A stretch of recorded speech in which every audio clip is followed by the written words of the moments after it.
The chances of a permanent peace between the United States and Iran to end the West Asia war has dropped dramatically. US President Donald Trump has officially rejected Iran's latest counter peace proposal, calling it totally unacceptable, and global markets reacted instantly.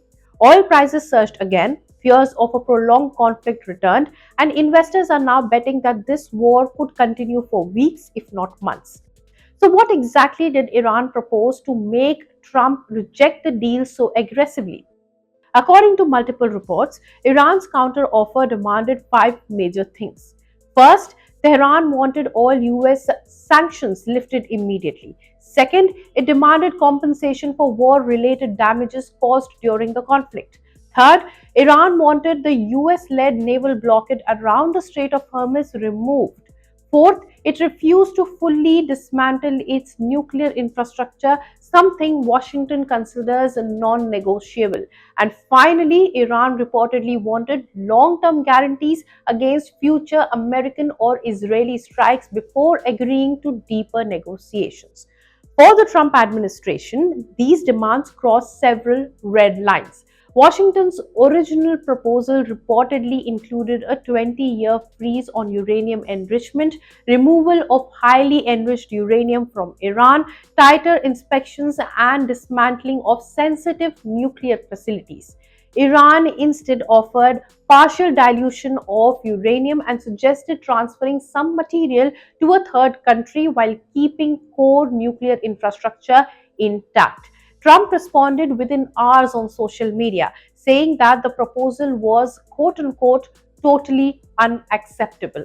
The market reaction was also immediate. Brent crude jumped above $105 a barrel, while US West Texas Intermediate crude approached $100.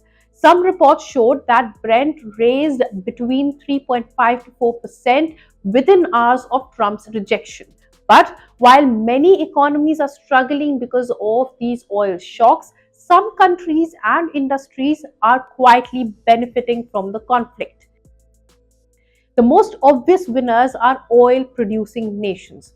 Russia, for example, is earning significantly more revenue from every barrel of crude it exports because higher global oil prices automatically increase export earnings.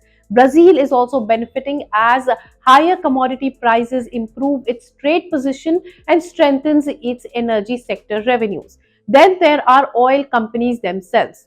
Energy giants have seen massive gains as crude prices remain elevated. When Brent crude crosses $100, profit margins for major producers expand sharply because production costs remain far below selling prices in many regions. Another winner is the global defense industry. The longer the conflict continues, the greater the demand for missiles, drones, air defense systems, naval deployment, and also surveillance technology increases. American defense companies are expected to benefit the most because the US remains the largest supplier of military hardware to both NATO allies and several Gulf nations.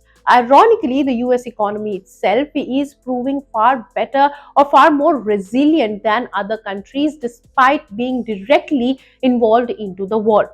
America today produces far more domestic oil than it did during the previous Middle East wars, making it less vulnerable to external supply shocks. The US is now one of the world's largest oil producers, and elevated oil prices actually support parts of the American energy sector, even as gas prices remain elevated for American citizens.